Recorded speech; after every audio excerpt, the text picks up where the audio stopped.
Hello viewers, I am Sudhin किशोर। आज हम लोग बात करेंगे थर्मल इफेक्ट के बारे में, जो करंट इलेक्ट्रिसिटी चैप्टर से बिलोंग करता है। किसी भी रेजिस्टेंस में जब कोई एक कांस्टेंट करंट या वेरिएबल करंट अगर फ्लो होता है, तो इस रजिस्टर मतलब हो गया बॉडी, रजिस्टर में जो हीट डेवलप होती है, कांस्टेंट करंट हुआ तो कितना होता है? H is equal to I square R T, जिसको प्रॉपर एडजस्टमेंट के बाद ऐसा भी लिखा जा सकता है और ऐसा भी लिखा जा सकता है। यहां से लेकर के यहां तक के बीच में, ठीक है, जो एडजस्टमेंट हुई है वो थ्रू हुई है V is equal to I R से,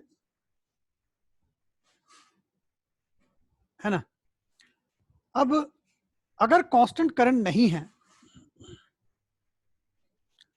तो हीट डेवलपमेंट का calculation I square R D T के इंटीग्रल से किया जाएगा। ठीक, तो अब तक टोटल दो बातें हुई कि जो कांस्टेंट करंट है तो आई स्क्वायर आर टी या V square by R T या वी आई टी, और वेरिएबल करंट है तो हमें चलना है क्या? Integral of I square R D T. ठीक है, यहां पे इस कैलकुलेशन में एक चीज अज्यूम्ड है, ठीक है, वो बता देते हैं आपको कि टाइम के साथ जो हीट डेवलपमेंट होगा उससे रेजिस्टेंस का वैल्यू चेंज नहीं होता। ठीक है, तभी इसका इस्तेमाल कर सकते हैं, राइट। तो सपोज करें कि एक कोई रेजिस्टेंस है ना। इस रेजिस्टेंस में ये रेजिस्टेंस है, ये जो रेजिस्टेंस है, ये रेजिस्टेंस हीटर कॉइल का है। ठीक है, हीटर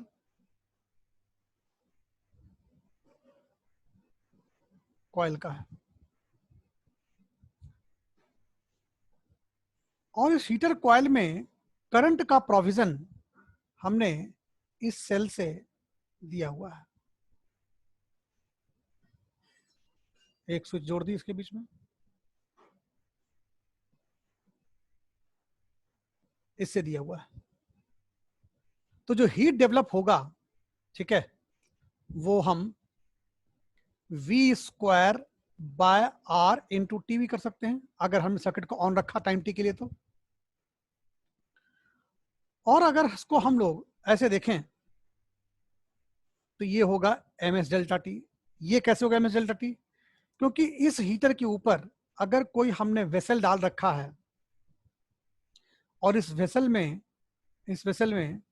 मान लेते हैं कि कोई एक लिक्विड है जिसका मास m है ना, और उसकी स्पेसिफिक हीट की वैल्यू s है, और rise in temperature delta T है। ठीक है, तो ये एक इक्वेशन ये हम लोग यूज कर करके न्यूमेरिकल को सॉल्व कर सकते हैं।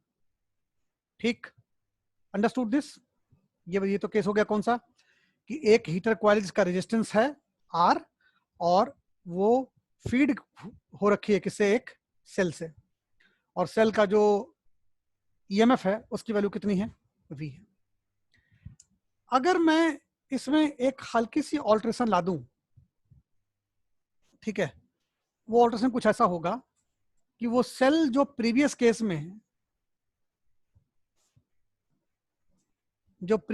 में था वो आइडियल था, अब वो आइडियल नहीं है, और यहां लिखा हुआ है V।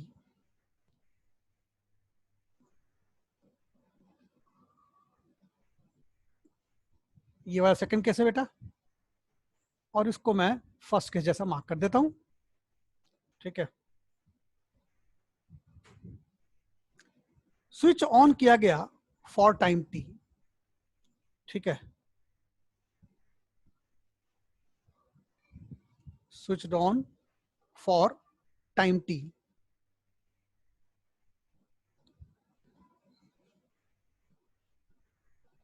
फॉर टाइम टी, तो जब स्विच ऑन कर देंगे तो इसके अंदर पैसे शुरू हो जाएगी, और वही वाला वेसल यहां भी है, ठीक है, जिसके कंटेंट का डिटेल्स मैंने आपको बताया था लास्ट केस में, वही वाला डिटेल्स यहां भी है।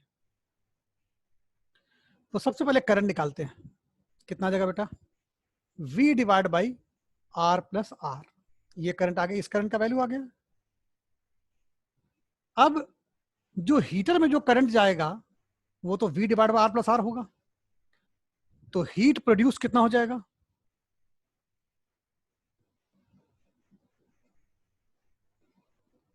ये हो जाएगा I square R T, current constant है इसलिए मैं इसको ले सकता हूं, तो V square by R plus R का whole square into R into T, ये तो हीट प्रोड्यूस हो गया। और हीट प्रोड्यूस का वैल्यू जो H है, also H is equal to MS delta T होगा। इनको इक्वेट कर दें, जब इनको इक्वेट करेंगे, ठीक है, तो हमें क्या मिल जाएगा, हमें मिल जाएगा कोई भी एक अननोन इसमें हम लोग सॉल्व कर सकते हैं, कारण एट बेस्ट हम लोगों ने एक ही इक्वेशन बना पाई है।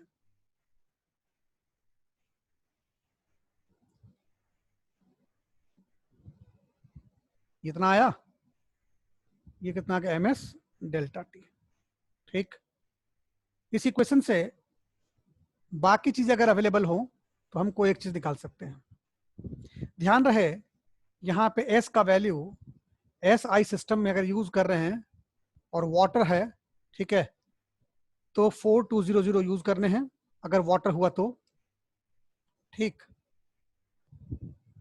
मास को यूज करना है केजी में, ठीक, और इस तरीके से हम लोग कैलकुलेट कर सकते हैं, ठीक। इसको थोड़ा सा और का हम लोग एडवांस स्टेज पे ले चलते हैं। एडवांस स्टेज पे ये है कि अब ये एक हीटर है, तीसरा केस ले लेते बेटा, ये कोई हीटर है ना, ये जो हीटर है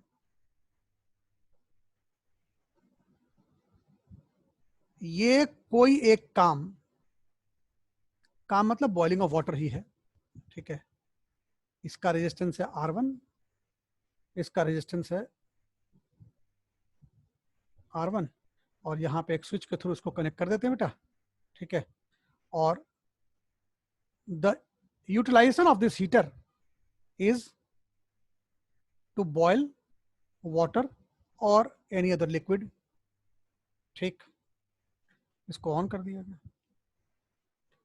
तो यहाँ इक्वेशन क्या बनेगी, यहाँ इक्वेशन बनेगी V square by R1 into time T1 is equal to MS delta T।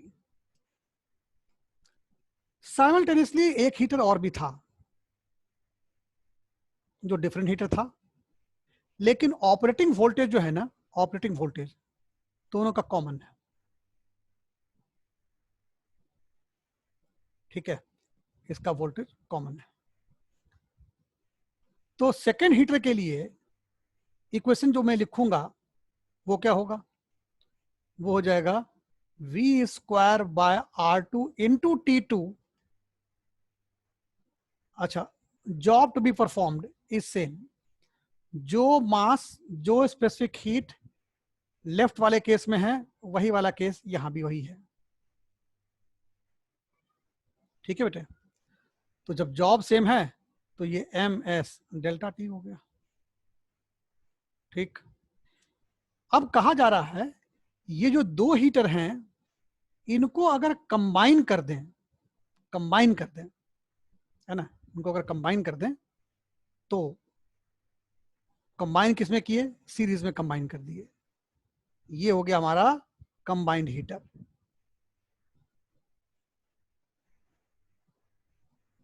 ये आ गया हमारा कंबाइंड हीटर इन सीरीज, और वोल्टेज सेम रखें,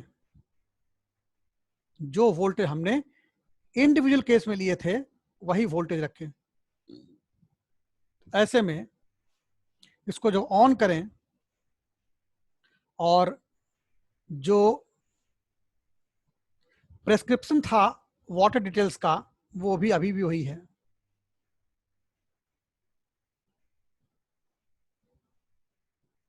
ना। तो ऐसे में जो हीट डेवलप होगा वो क्या होगा, V² by R1 plus R2, और ये कोई टाइम होगा T डैश, ये आएगा MS डेल्टा टी। ये हर बार MS डेल्टा टी का वैल्यू कॉमन क्यों है बेटे, क्योंकि जो लिक्विड का डिटेल्स था, ठीक है, इंडिविजुअल केस में वही का डिटेल्स अभी भी वही है, ठीक है। तो मैं इनको जरा सॉल्व कर करके आपको बताता हूं, फिर बताऊंगा आपको शॉर्टकट, ठीक है। कि अगर ये वाला इक्वेशन नंबर 1 है और ये वाला अगर इक्वेशन नंबर 2 है, तो आप R1 का वैल्यू निकाल लें इक्वेशन नंबर 1 से। क्या कहा मैंने, R1 का वैल्यू निकाल लें इक्वेशन नंबर 1 से, और R2 का वैल्यू निकाल लें इक्वेशन नंबर 2 से, ठीक है, और उनको इस थर्ड वाले में रिप्लेस कर लें। एक बार दोबारा सुनना चाहेंगे, सुन लीजिए। R1 को और R2 को कैलकुलेट करें इक्वेशन नंबर 1 और 2 से रेस्पेक्टिवली, और उस R1 और R2 को हम इक्वेशन नंबर 3 में पुट कर दें, ठीक है। तो देखते हैं कंडेंस रिजल्ट क्या मिलता है। करने जा रहा हूं मैं। V² बाई R1, यहां से R1 क्या होगा बेटा, V² T1 divide by MS delta T. V² T1, ठीक है,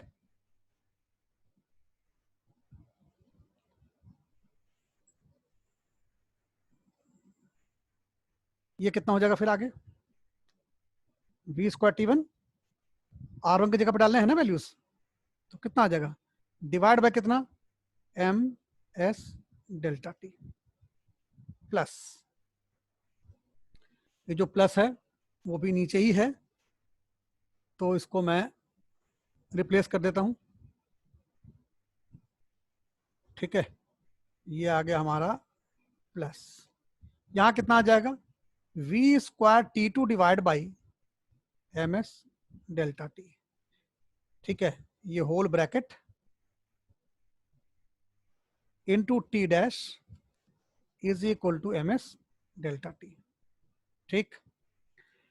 अब ये MS डेल्टा टी जो नीचे है और ये जो नीचे है ये चला जाएगा ऊपर, इससे कैंसिल हो जाएगा, V² से V² कैंसिल हो जाएगा, ये लो सॉल्यूशन क्या निकल के आ गया, T1 प्लस T2, मतलब कंडेंस रिजल्ट निकल के आ गया T1 प्लस T2। तो रिजल्ट्स जो हैं वो इतने कम, मतलब शॉर्ट फॉर्म में आ गए, ठीक है, कि अब तो ये तो बिल्कुल मेमोरेबल हो गया कि उधर मैंने हीटर को जोड़ा किसमें, सीरीज में, और टाइम भी जुड़ के आ गया कैसा, सीरीज जैसा ही आ गया, T1 प्लस T2 आ गया ना। इसलिए it would be better if I write TS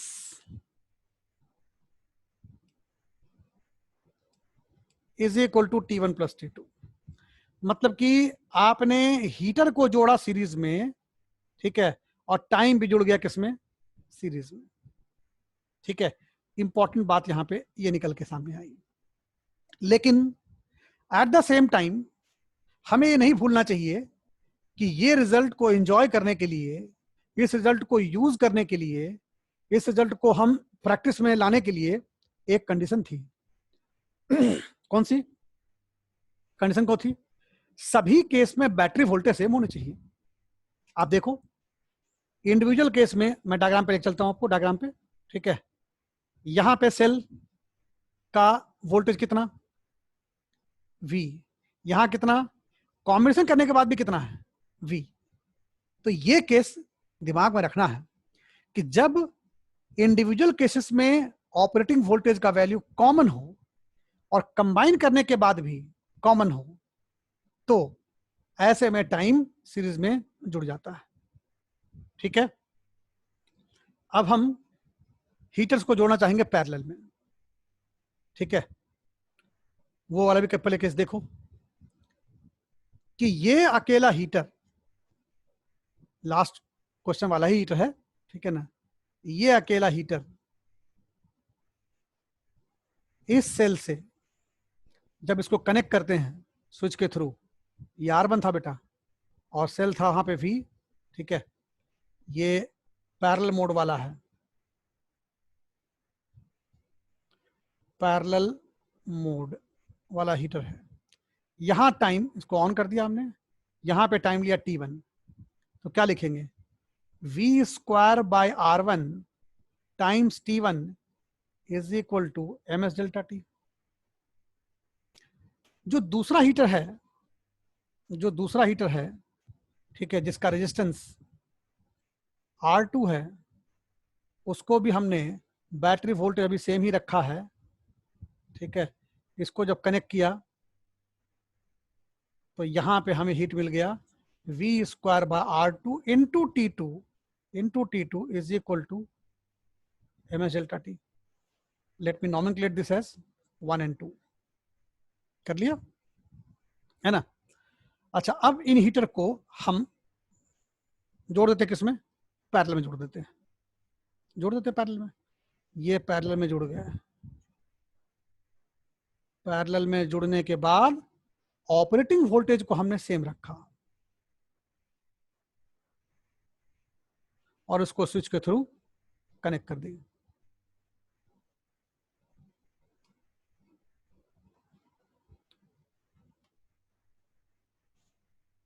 तो यहां पे जो जॉब डिटेल्स है, ये जो कॉम्बिनेशन हुआ है, जो आप देख पा रहे हो स्क्रीन पे, ठीक है, ये तो पैरेलल वाला है। पिछले वाला केस कौन सा था बेटा, सीरीज वाला था। ठीक है,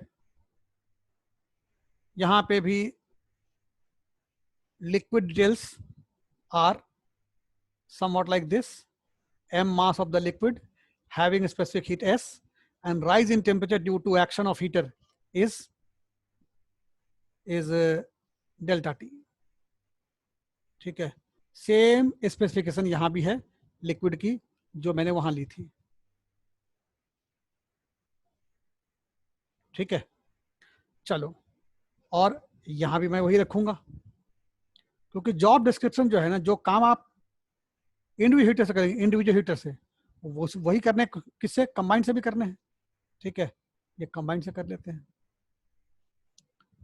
तो ये वाला जो आ जाएगा, ये आ जाएगा क्या, यहां आ जाएगा V square by R1 R2 divide by R1 plus R2। अब ये कहां से आ गया, ये पैरेलल मोड में था ना, वो जोड़ लिया उसको, ये आ गया time T double dash is equal to MS delta T। Right बेटा, अब क्या करना है, सॉल्व करने के लिए जैसा हमने किया था पिछली बार वैसे करेंगे सेम बिल्कुल।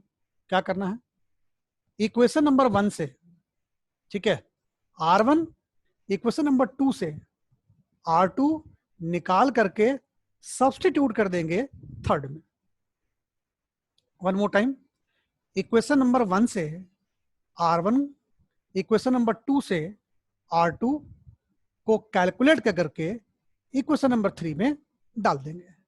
डालने के बाद after all cancellation and deduction, ठीक है, this will be T double dash is equal to T1 T2 divide by T1 plus T2। ठीक, अब आप देख सकते हैं कि पिछला केस में जो आंसर आया था वो आया था कितना, T1 प्लस T2, क्योंकि हीटर जुड़े थे किसमें, सीरीज में, यहां जोड़े पैरेलल में। तो इसको हम लिख दें ऐसा, T पैरेलल। ठीक है, अब दिमाग में ये बात आती है कि क्या इस रिजल्ट के लिए भी वोल्टेज सेम होने चाहिए, ऑफ कोर्स सेम होने चाहिए। ऊपर देखो डायग्राम, यहां वोल्टेज कैसा है, V, यहाँ कैसा है V और यहाँ भी कैसा है V। ये तीनों वोल्टेज जब सेम रहेंगे तभी ऐसा रिजल्ट को हम लोग लिख पाएंगे। दूसरी चीजें, क्या ये मैटर एप्लीकेबल हैं? अगर हीटर के नंबर 3 हुए तो, 4 हुए तो, बिल्कुल एप्लीकेबल है, बिल्कुल एप्लीकेबल है। शॉर्टकट में यूज किया कीजिए, नीट एग्जाम में कैलकुलेट करने के लिए समय ज्यादा नहीं होता, ठीक है। तो मैं इसी चीज को एक बार एक ब्रैकेट बना करके डाल देता हूं, ठीक है।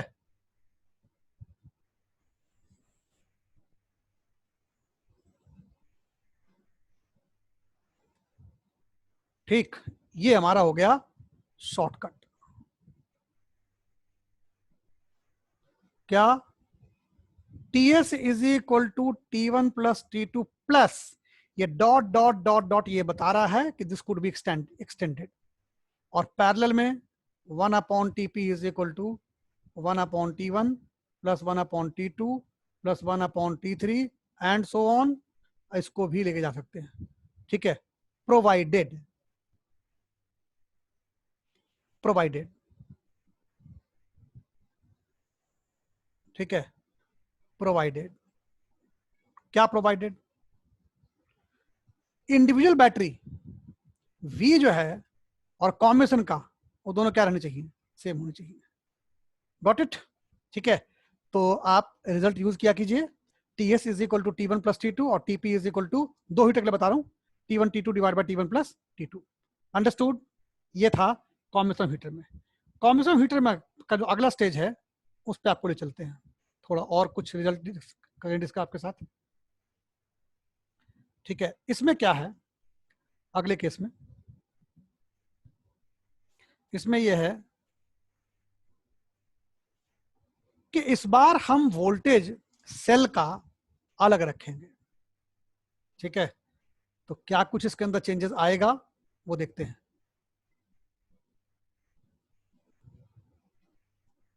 ये देखो, ये रेजिस्टेंस है R1 जो ऑपरेट हो रहा है एक सेल से जिसका डिटेल्स V1 है, यहां लगी हुई स्विच। ये दूसरा हीटर है जिसका रेजिस्टेंस R2 है, ये चल रहा है किसी और सेल से जो V2 है, ठीक। इसको भी ऑन किया, इसको भी ऑन किया। यहां टाइम कितना लिया? T1। यहां टाइम कितना लिया? T2। क्या करने में? जो मैं अब तक हर केस में रखता आया हूं कि यहां पे जो हीटर है ये हीटर का इस्तेमाल ऐसे ऐसे होना चाहिए, ठीक है। किस काम के लिए? ये कोई लिक्विड को गर्म करना है या बॉयल करना है। अच्छा, बॉयल होगा तो फिर फाइनल टेम्परेचर कितना हो जाएगा? 100 हो जाएगा, ठीक है। वो इस तरीके से ऐसा कुछ डिटेल्स है इसके ऊपर रखा हुआ है ना बेटे। अब कह रहा है इनको कंबाइन करो, सीरीज में कंबाइन करो इनको, ठीक है। इसको सीरीज में कंबाइन करो, करो कंबाइन। ये कंबाइन किया, ये आ गया हमारा, दो हीटर कंबाइन हो गए, ये R2 हो गया, ये R1 हो गया। और चला रहे हैं इसको किससे? V1 से कि V2 से? नहीं, ना V1 से ना V2 से, ये चला रहे हैं V3 से। मतलब कि बिल्कुल अलग केस हो गया ये। इसको भी ऑन किया, ये टाइम लिया T3,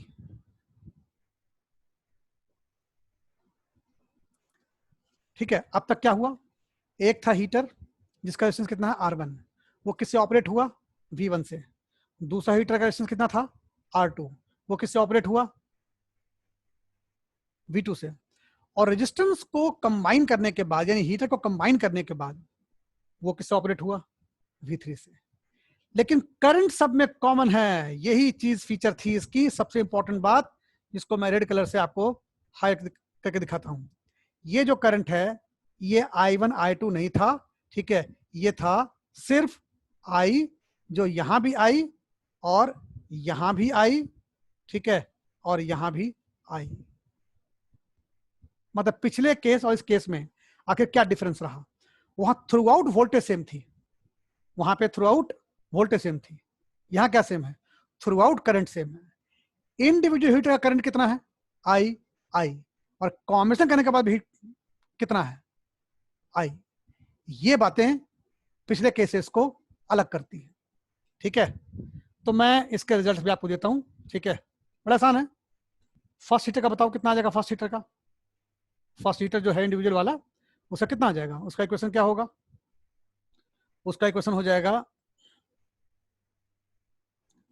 उसका हो जाएगा बेटा V1 square divide by R1 into time T1 is equal to MS delta T। Equation number 1।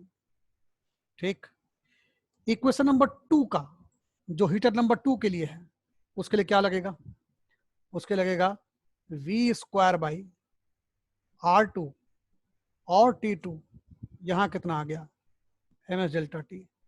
Equation number 2। ठीक, कंबाइन करने के बाद, कंबाइन करने के बाद भी तो जॉब सेम है ना। ठीक है, यानी यहां भी सब कुछ वैसा ही है।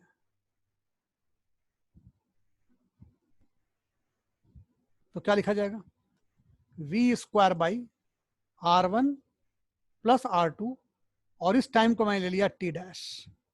वहां T3 लिखा, T3 ना, चलो T3 ले लेते हैं, T3 ले लेते हैं, T3 this is equal to MS delta T3। अब इनको सॉल्व कैसे होगा बता देते हूँ। फर्स्ट इक्वेशन से R1, सेकेंड इक्वेशन से R2 निकाल करके थर्ड वाले में पुट करनी है। नहीं समझ में आया, फिर सुन लीजिए एक बार। इक्वेशन नंबर 1 से क्या निकालेंगे, R1। इक्वेशन नंबर 2 से क्या निकालेंगे, R2, और इन दोनों को पुट कर देंगे किसमें, इक्वेशन नंबर 3 में। ऐसा पुट करने के बाद जब आप देखेंगे तो जो कंडेंस रिजल्ट है वो थोड़े से चौंकाने वाले हैं।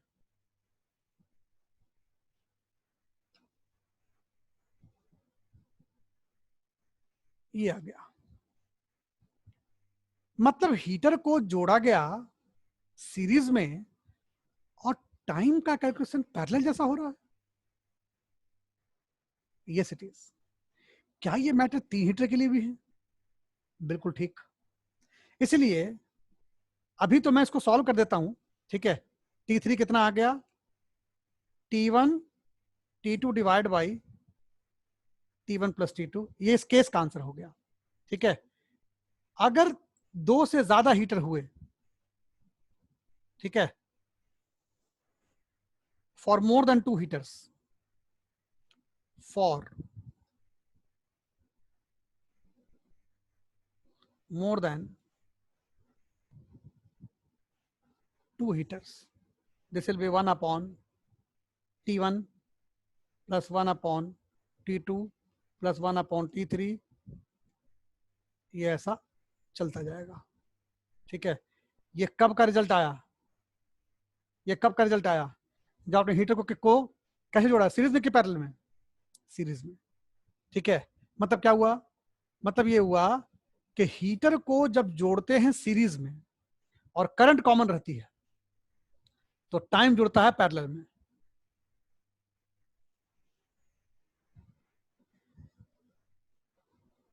ठीक,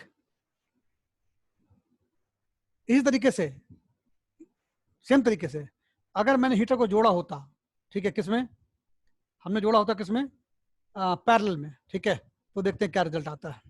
ठीक है, एक्सपेक्टेड है कि रिजल्ट क्या आएगा, वहां टाइम जुड़ जाएगा किसमें, सीरीज में, है ना। मतलब हीटर जुड़ेगा पैरेलल में और टाइम जुड़ेगा सीरीज में। ठीक है, उसको एक बार करके भी देख लेते हैं। ठीक है, आज हम लोग मेनली इसी चीज के ऊपर फोकस कर रहे हैं।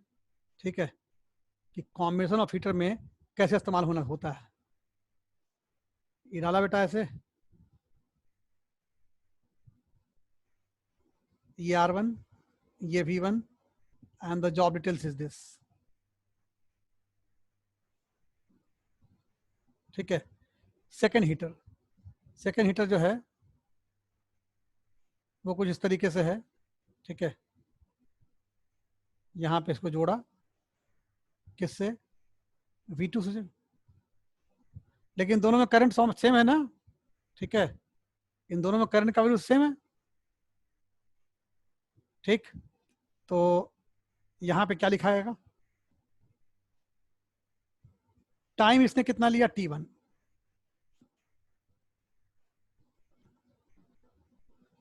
इसने कितना लिया T2। ठीक है, अब इक्वेशन लिख देते हैं। जो करंट यहां पे है वो वाली बात हमें ओबे करानी है। ठीक है, कि जो करंट यहां पे है, ठीक है बेटा, यानी V1 अपॉन R1 का वैल्यू ये कहिए कि V2 अपॉन R2 के बराबर है। तो यहां आ जाएगा V1 square divide by R1 times T1 is equal to MS delta T first equation के लिए। दूसरे के लिए क्या आ जाएगा, V2 square divide by R2 into T2 is equal to आ गया MS डेल्टा T। ठीक है ना। अब इन हीटरों को कंबाइन कर दें। किसमें कंबाइन करना है, सीरीज में तो हम लोग कर चुके, पैरेलल में कंबाइन कर दें इसको। पैरेलल में ये दोनों को हमने कंबाइन कर दी, ये पैरेलल में कंबाइन हो गई, ये हीटर कंबाइन हो गई पैरेलल में। ठीक है, अब जो इसको फीडर है, जो इसका सेल है वो V3 है, but is able to deliver the same current as is delivered by individual heaters. ठीक है, अब इसको हम लोग ऐसे जोड़ लें। ये वाला कितना है R1, ये R2, ये कंबाइंड हीटर हो गई। इसको क्या कहेंगे हम लोग, हीटर कंबाइंड हो गई, कंबाइंड हीटर। कौन से मोड में, पैरेलल मोड में। ठीक है ना। चलो, अब इसके ऊपर जो डिटेल्स था वो वही है।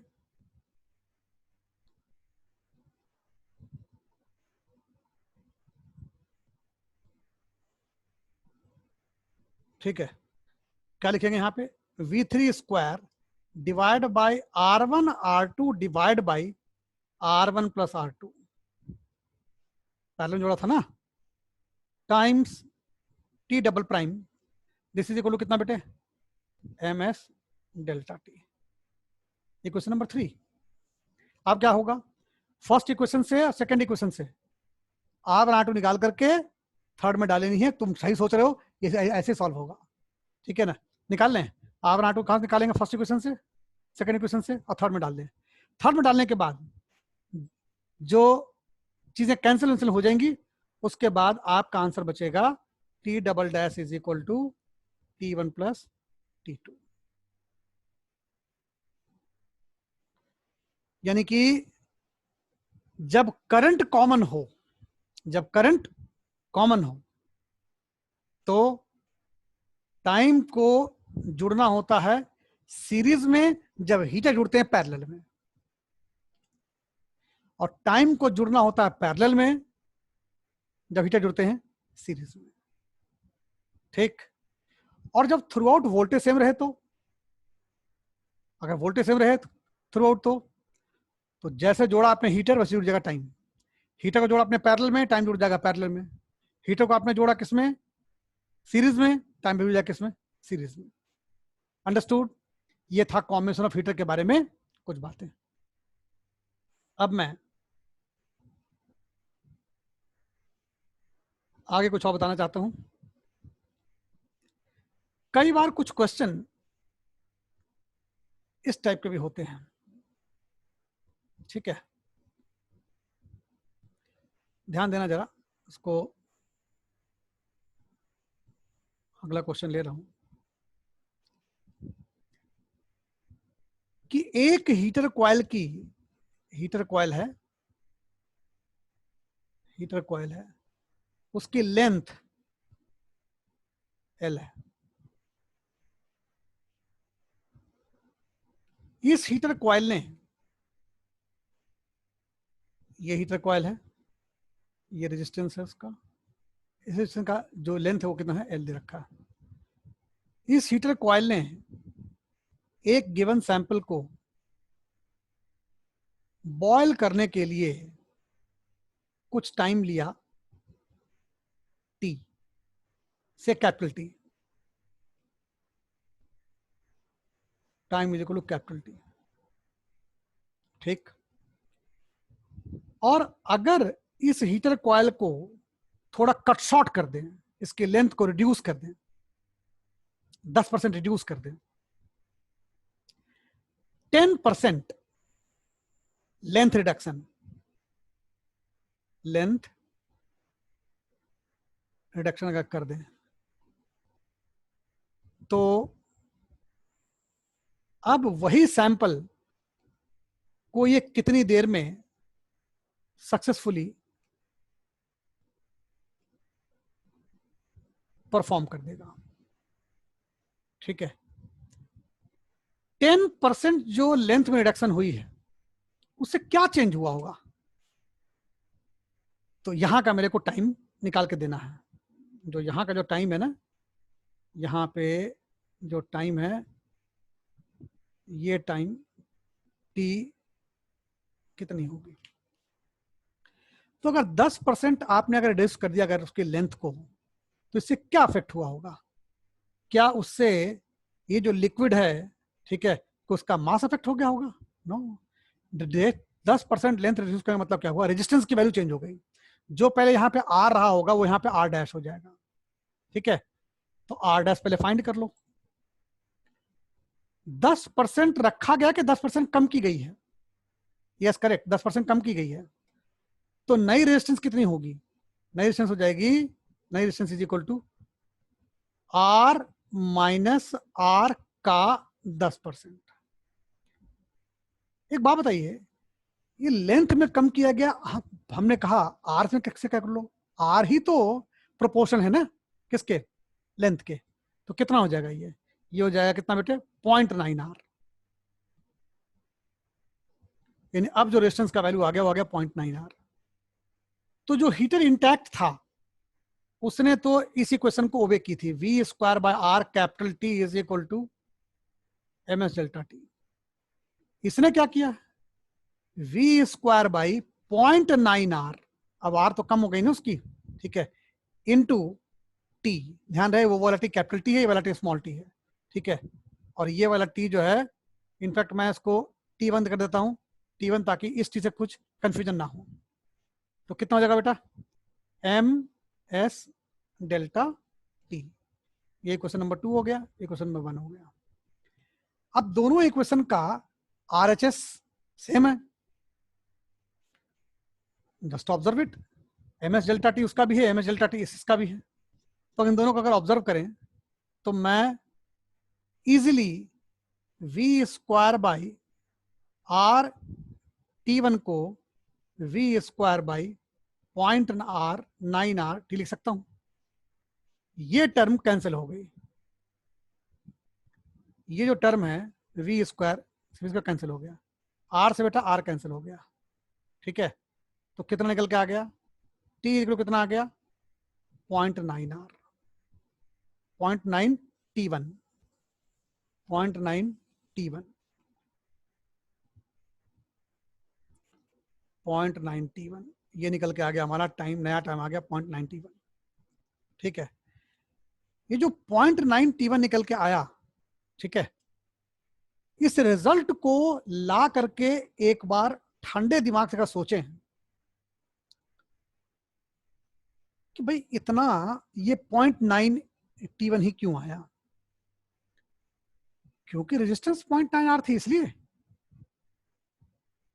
ओ यस यस, अगर रेजिस्टेंस के जगह पे 0.8 आर होता, मतलब 20% कम की गई होती, तो आंसर कितना आता?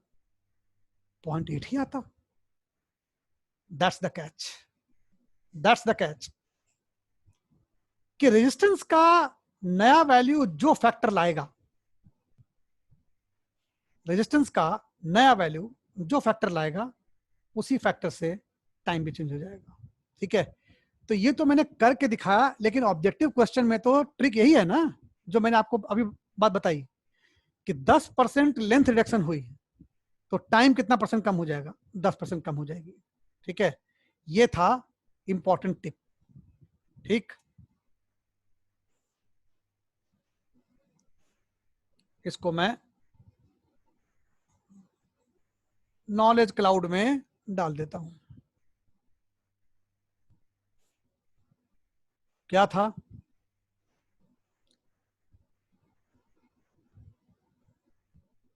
X% reduction in heater coil length will bring the similar change, मतलब X% रिडक्शन हुई, ठीक है, हीटर कॉइल रेजिस्टेंस, ठीक है, तो आपने यहां पे ये लिख देना है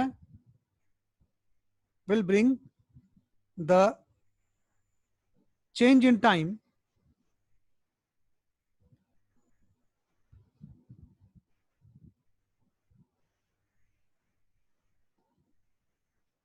कैसे लाना है, तो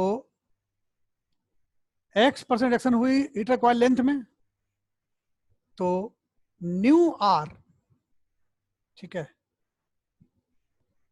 new resistance divide by old resistance is equal to new timing divide by old timing. इसी को फॉलो करना है, ठीक है, थ्रू आउट। कब कब कब वाली कंडीशन ऊपर लिखा है, क्या कंडीशन लिखा है, बैटरी दोनों केस में सेम होनी चाहिए। ये देख लो, अभी भी यहाँ पे है, ये बैटरी सेम होनी चाहिए। अगर आपने बैटरी को अगर चेंज कर दिया तो ये डेटा मिसमैच हो जाएगा, ठीक है, समझ में आ गई? अच्छा, ये तो हो गया हीटर कॉइल के बारे में, जब उसको रिड्यूस करते हैं। आइए अब कुछ वेरिएबल करंट वाले लेते हैं, वेरिएबल करंट वाला।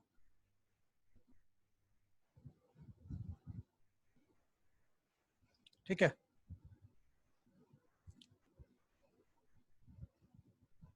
5 kg of water, temperature initial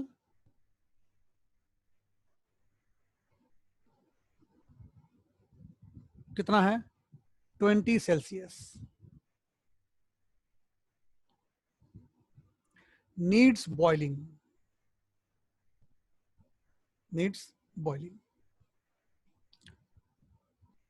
heater का डिटेल्स दे देता हूं, 2000 वॉट, 2200 वोल्ट, ठीक है, टाइम कितना लेगा,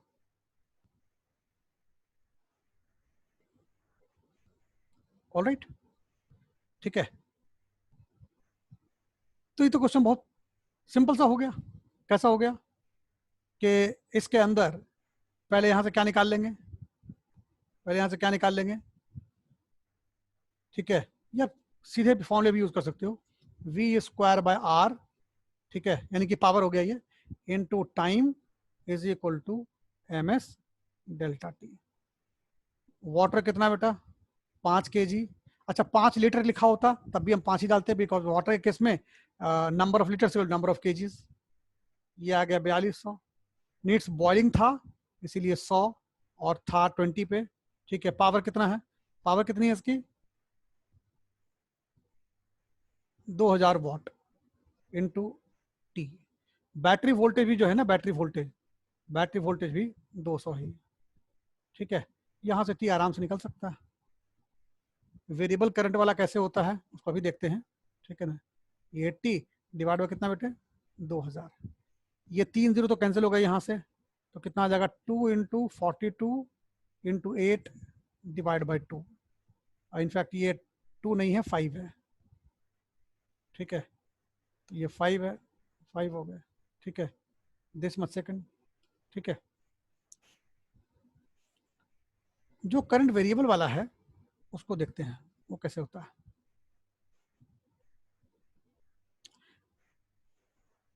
late I is equal to 2 + 5t, मतलब current dependent, time dependent current है ना। तो late I is equal 2 + 5t, और जो रेजिस्टेंस है वो है 100 ओम, किसका? कॉइल का, कॉइल हीटर कॉइल का, ठीक है, ये आ गया। और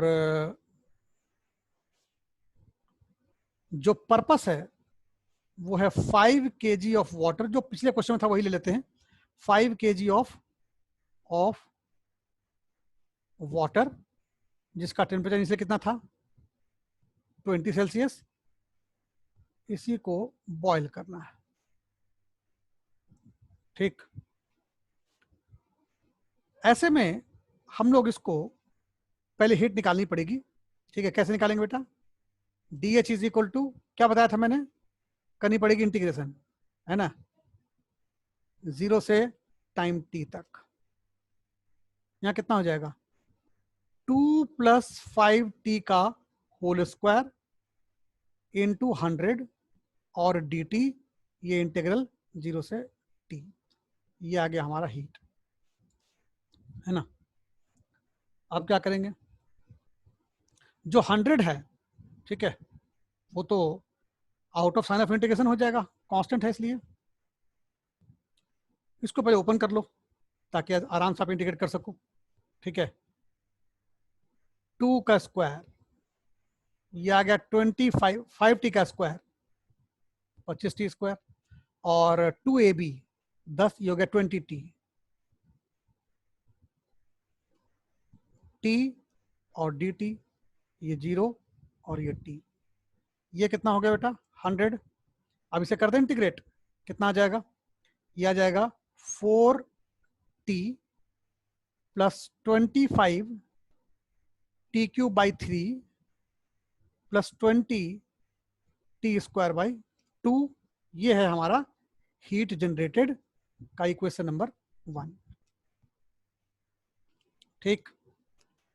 अब ऐसे में क्या करना चाहिए, हीट का कैलकुलेशन, जो हीट नीडेड है, ठीक है ना, जो हीट नीडेड है वो कितनी होगी, उसको भी देख लेते हैं। हीट नीडेड टू बॉयल, वो कितना हो जाएगा, वो हो जाएगा H is equal to MS delta T, 5 kg specific heat और 100 - 20 है बेटे। ये कितना हो जाएगा, यह जाएगा हमारा 5 × 4200 × 80, ये हीट का, ये जो पहला इक्वेशन में जो हीट निकल के आया है वो है हीट प्रोड्यूस्ड, और जो इक्वेशन नंबर 2 में निकल के आया है वो आया है हीट नीडेड। तो रिक्वायरमेंट और नीड जब पूरी होगी तो बॉयल हो जाएगा, ठीक है। इसको हम इक्वेट कर देंगे, ठीक है। और इक्वेट करने के बाद यहां लिख दिया मैंने 100, यहाँ कितना आ जाएगा 4t + 25 t³ by 3 + 10t², ये 2 और 20 कैंसिल होंगे तो ये कितना आ गया, ठीक है। 2 0 भी कैंसिल कर दूं तो 5 × 40 × 80 इज इक्वल टू आ गया 4t + 25 t³ divide by 3 + 10t², ठीक है। यहां से हम लोग टी के लिए सॉल्व कर लेंगे।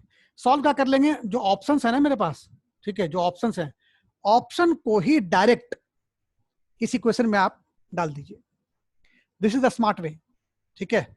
मतलब ये क्यूबिक इक्वेशन आ गई है, क्यूबिक इक्वेशन आने के बाद सॉल्व करना, ठीक है, मतलब उस रिक्वायर्ड टाइम में फिजिबिलिटी नहीं शो करता। तो क्या करें, तो जो आपको 4 ऑप्शन दे रखे हैं ना, वो 4 ऑप्शन डाल दोगे इसके अंदर, तो आप ये निकाल पाओगे कि इसके अंदर कौन सा ठीक है और कौन सा गलत है, ठीक है बेटे। एक तो ये हो गया वेरिएबल करंट वाले, ठीक। अच्छा, अब आपको ले चलते हैं दूसरे कॉन्सेप्ट पर।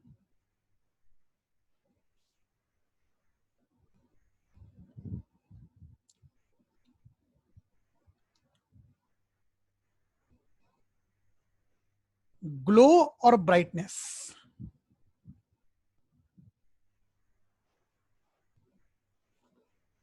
ऑफ बल्ब के बारे में कुछ बताना चाहता हूं, ठीक है। ध्यान सुनना, क्वेश्चन जो है बड़े स्ट्रेट फॉरवर्ड होते हैं इसके, और बड़े जल्दी सॉल्व हो जाएंगे, ठीक है, इधर देखिए, सपोज करते हैं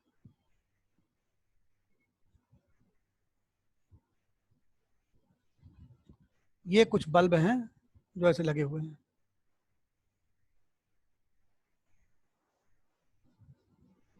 मैं जरा इनका नाम भी दे दूं ताकि बात करने में आसानी होगी। B6, B5, B4, B3, B2 और B1।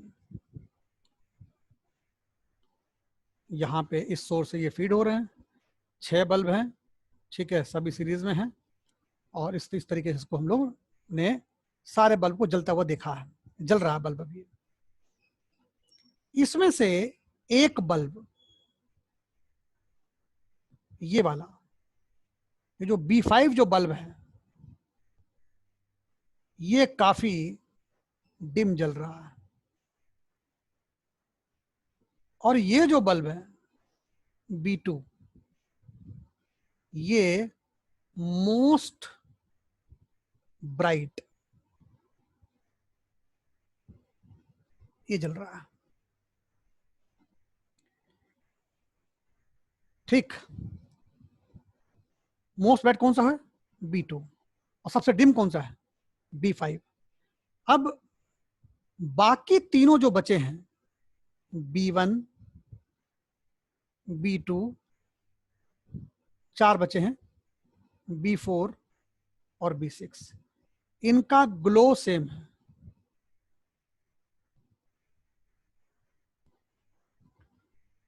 ठीक है, तो कहा जा रहा है इसकी रेजिस्टेंस को आप इंक्रीजिंग ऑर्डर में या डिक्रीजिंग ऑर्डर में प्लेस कर दीजिए। इंक्रीजिंग ऑर्डर या डिक्रीजिंग ऑर्डर में इसको प्लेस कर दीजिए।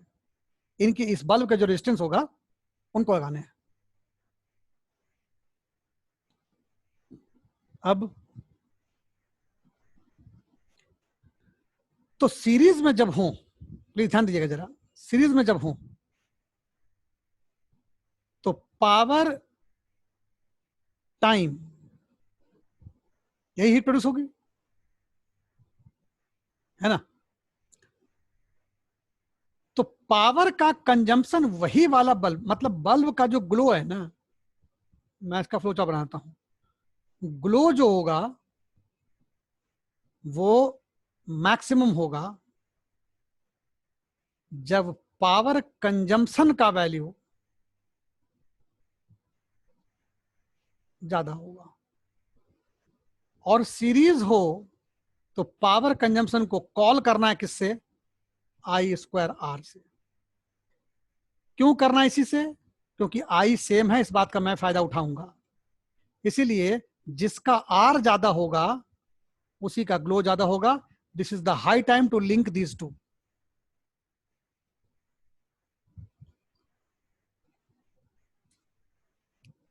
नई बात समझ में आई? एक बार फिर कर लेते हैं। मैंने कहा ग्लो उसी बल्ब की ज्यादा होगी जो बल्ब का पावर कंजम्पशन, ध्यान रहे क्या बोला मैंने? Power consumption. पावर उसके ऊपर क्या लिखा हुआ है, उस बल्ब के ऊपर क्या प्रिंटेड है, मेरे को उससे कोई मतलब नहीं है। जिस बल्ब का पावर कंजम्पशन का वैल्यू जितना ज्यादा है उतना ज्यादा वो ग्लो करेगा। और पावर कंजम्पशन को कंट्रोल करना है किससे? I²R से या V²/R से? I²R से। I²R से क्यों? क्योंकि वो सीरीज में है, तो I फैक्टर को हम लोग सोचेंगे नहीं। इसका मतलब क्या हुआ? जिसका R ज्यादा उसका ग्लो ज्यादा। अब चलते क्वेश्चन पे, ठीक है, जिससे कि हम तुरंत आंसर कर पाएंगे। बताओ किसका डिम था? डिमेस्ट कौन था? 5 नंबर। उसका रेजिस्टेंस क्या होगा? सबसे कम। ठीक है, लिख देते हैं रेजिस्टेंस ऑफ B5 सबसे कम। सबसे बड़ा कौन? जो बल्ब का पावर सबसे मोस्ट ब्राइट कौन सा था? 2। उसका रेजिस्टेंस का वैल्यू सबसे ज्यादा होगा, सबसे बड़ा हो गया RB2। फिर क्या हो गया? करे बाकी सब इक्वल हैं, ठीक है, तो इक्वल हैं इसका मतलब क्या हुआ, यहां चलेगा सिंबल कैसा, R B one is equal to R B two is equal to R B four that is equal to R B six. यही इसका प्रॉपर ऑर्डर है।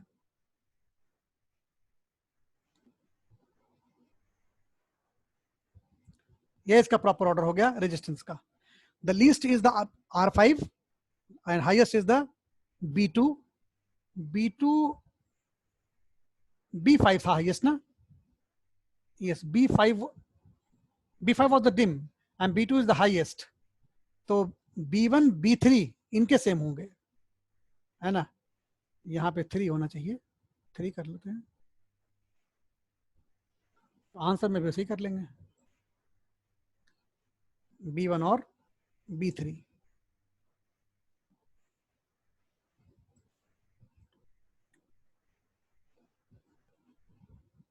R B3,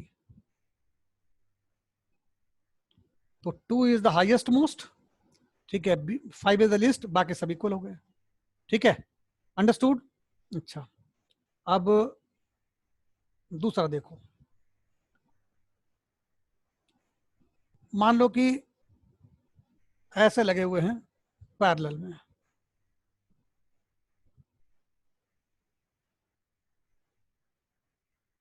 है ना बेटे, चलो 4 ही ले लेते हैं, ये 4 बल्ब है,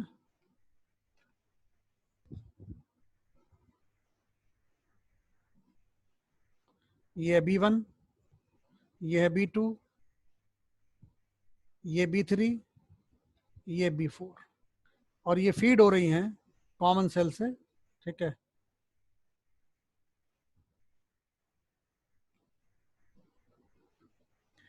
इसमें ऑब्जर्वेशन ये कह रही है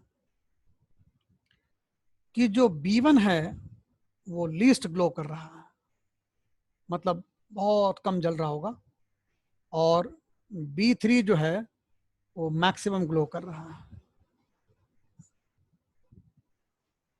ठीक, और बाकी बचे 2 का जो ग्लो है, ठीक है, ग्लो ऑफ B2 और B4 सेम है। इसके रेजिस्टेंस को आपने लगाना फिर से एक बार इंक्रीजिंग ऑर्डर में। तो ये जो फ्लो चार्ट है जो मैंने आपको दिया था, ठीक है, वो किसके लिए था, क्या ये यूनिवर्सल था या फिर इसके लिए था वो। तो आप देखो यहां हमने क्या लिखा, पावर की जगह पे आई स्क्वायर आर, किसी पावर की जगह पे आपने खाली क्या यूज करनी है, V square by R use करनी है, ठीक है, पता चल जाएगा आपको, ठीक है। मैं एक बार दोबारा बनाता हूं, यहाँ पे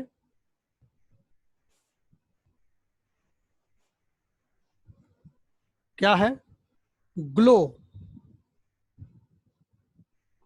जिसका ज्यादा है डेफिनेटली वो पावर कंज्यूम ज्यादा कर रहा है,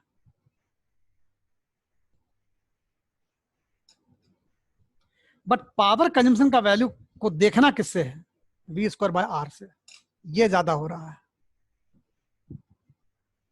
ठीक। तो बस इतने ही नॉलेज काफी है, ठीक है। तो आर जिसका list V square by R highest होना चाहिए ना, दैट मीन्स आर क्या होना चाहिए, लिस्ट होना चाहिए, ठीक है। तो जिसका आर लिस्ट होगा वो मैक्सिमम ग्लो करेगा, जिसका आर लिस्ट होगा मैक्सिमम ग्लो करेगा, और जिसका आर सबसे ज्यादा होगा, ठीक है, उसका पावर कंजम्पशन का वैल्यू सबसे कम हो जाएगा। तो लीस्ट ग्लो कौन सी कर रही है, लीस्ट ग्लो कौन सी कर रही है, 1 नंबर ना, तो उसका आर क्या होगा, देखो जिसका आर लिस्ट है उसका ग्लो हाईएस्ट है, जिसका आर लिस्ट है उसका ग्लो हाईएस्ट है, ठीक है। तो B1 का जो ग्लो है वो लिस्ट है, ठीक। तो ग्लो लिस्ट मतलब क्या, पावर कंजम्पशन लिस्ट, तो V square by R list, इसका मतलब उसका आर हाईएस्ट, ठीक है, समझ में आ रहा बात है। तो क्या लिखें, आर B1, और सबसे किनारे कौन ले आते हैं, जिसका मैक्सिमम ग्लो था ना, आर B3, बाकी दोनों तो बराबर होंगे, B2 और B4, ठीक है। तो मैक्सिमम ग्लो कौन कर रहा है बेटा? मैक्सिमम ग्लो कौन कर रहा है? B3, ठीक है। तो उसका आर क्या है, हाईएस्ट है कि लिस्ट है? उसका आर लिस्ट है, ठीक है। तो ये लिस्ट हो गया। और B1 ये प्रॉपर ऑर्डर में लग गया, ठीक है। ऐसे क्वेश्चन मेडिकल एंट्रेंस में बहुत ज्यादा आते हैं। Which one is glowing most brightly, which one is glowing least brightly, ठीक है। ऐसे क्वेश्चन बहुत सारे आते हैं। फाइन, इसका जरा ध्यान रखना है। आज इस सेशन को मैं यही एंड कर रहा हूँ। अगले क्लास में कुछ और कॉन्सेप्ट लेकर के आऊंगा, ठीक है। By the time, thank you so much, thank you.